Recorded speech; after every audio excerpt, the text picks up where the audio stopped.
Launch చేస్తున్నారు first నుంచి చెప్తున్నారు, నేను ఉన్నాను ప్రొడ్యూసర్ గారితో. ఓకే, నాకు కొన్ని డౌట్స్ ఉన్నాయి అడుగుతా. ఫస్ట్ ఇప్పుడు హీరో అన్నప్పుడు నేను ఆ అబ్బాయి డ్యాన్స్ చూస్తాను, నిజంగా డ్యాన్స్కి చాలా కాంప్లిమెంట్స్ వచ్చాయి. మన ప్రెస్ మీట్లో కూడా చాలా మంది చెప్పారు, ఈవెన్ దో నాకు కూడా బాగా నచ్చింది. Thank you. బాగా డ్యాన్స్ చేశారు. ఇంకా టీజర్ వరకు మనం చెప్పం, యాక్టింగ్ అనేది థియేటర్లో తెలుస్తుంది తను ఏంటి అనేది, స్కోప్ అనేది, అది మనం జడ్జ్ చేయలేం. బట్ మనకి చిన్నప్పటి నుంచి హీరోకి కొన్ని కొలమనాలు పెట్టేసుకున్నాం కదా, ఇలా ఫస్ట్ లాంచ్ అయినప్పుడే ఒక 6 ప్యాక్ అని, బాడీ ఎట్లా ఉంటారు అని, ఇట్లా. మరి మీరు కూడా అప్పుడేం చెప్పారు అబ్బాయికి? అంటే అలా అసలు హీరో అంటే 6 ప్యాక్ అనేది ఏం లేదు. మీకు మోహన్ లాల్ గారు, రజనీకాంత్ గారు, చిరంజీవి గారు చెప్తున్నా, హీరో అంటే 6 ప్యాక్ అనేది ఎక్కడ లేదు. ఇప్పుడు వచ్చింది వాళ్ళకి కూడా అదేం లేదు. క్యారెక్టర్ రిక్వైర్స్, దేశముద్రలో అది కావాలి కాబట్టి చేశారు బన్నీ గారు. మళ్ళీ నా పేరు సూర్యాలో అలా ఉండాలి కాబట్టి అప్పుడు చేశారు. మిగతా వాటిలో వాళ్ళు నార్మల్గా ఉంటారు. ఈవెన్ ధృవాలో ఆయన కనపడాలి కాబట్టి కనపడ్డారు, నెక్స్ట్ ఆర్ఆర్ఆర్లో కనపడాలి కాబట్టి కనపడ్డారు, మిగతా వాటిలో నార్మల్గా ఉంటారు.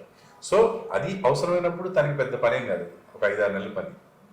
He was very fit, he is fit, he will be fit definitely. అంటే లాంచింగ్ లో మీరు అన్ని ట్రైలర్ చేసి క్యారెక్టర్ అది కాదు ఇప్పుడు చేస్తున్న దానికి. ఇప్పుడు చేసిన 3 సినిమాల్లో కూడా అసలు ఒకటైతే మరీ ఇదనమాట, అంటే చాలా నార్మల్గా ఉండే ఒక అప్పులు చేసుకుంటూ తిరిగే క్యారెక్టర్ ఒకటి బ్లాక్ డాగ్లో. సెకండ్ది ఊర్లో గొడవలు, ఊర్లో లవ్, కులమతాలు గొడవలు ఏదో ఉంటుంది. అండ్ మేము చేసింది అయితే అసలు ఇక వాడు మరీ హౌలాగాడు, వాడికి 6 ప్యాక్ల మీద వాడి మీద ఉండదు, ఎవరిని చూస్తే అలా లవ్ చేస్తుంటాడు ఆ క్యారెక్టర్, అదే లవ్ అనుకుంటూ ఉంటాడు. ఎక్కడ దెబ్బ తగిలినప్పుడు కొంచెం రియలైజేషన్, దాని తర్వాత ఇంట్లో ఏదో ఫేస్ చేయడం ప్రాబ్లమ్స్, వాటిలో ఎలా బయటపడ్డాడు అనేది మొత్తం కామెడీ వేలో చెప్తున్నాం. ఇక్కడ 6 ప్యాక్ పెడితే ఏమవుతుందంటే నాన్ సింక్ ఉంటుంది. 6 ప్యాక్ కాదు అంటే చెప్పారు హీరోకి కొన్ని కొలమానాలు, ఇప్పుడు డాన్స్ అట్లే లేదు కదా. డాన్స్ రావాలి అంటే డాన్స్ వస్తే చూపించుకుంటాము, రాకపోతే పాట పెట్టాం, డాన్స్ పాట వేరే పాట పెడతాము. హిందీలో ఎంతమంది డాన్స్ చేస్తారు బ్రదర్? 100 మంది హీరోల్లో ఒక రితిక్ రోషన్ చేస్తాడు అంతే. సల్మాన్ ఖాన్ గారు, షారూక్ ఖాన్ గారు ఎప్పుడో ఒకసారి చేస్తారు. అది కాదు మ్యాటర్. కథ ఫస్ట్ ఆఫ్ ఆల్ హీరో అండి.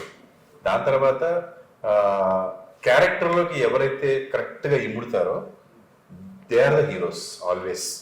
ఆ క్యారెక్టర్ని పండించగలగాలి. ఇప్పుడు మీరు యాంకరింగ్ చేస్తున్నారు, యాంకర్ లాగా ఉండాలి, అప్పుడే అది అక్కడ హీరో కింద వస్తుంది. అది లేకపోతే అది సూట్ అవ్వదు.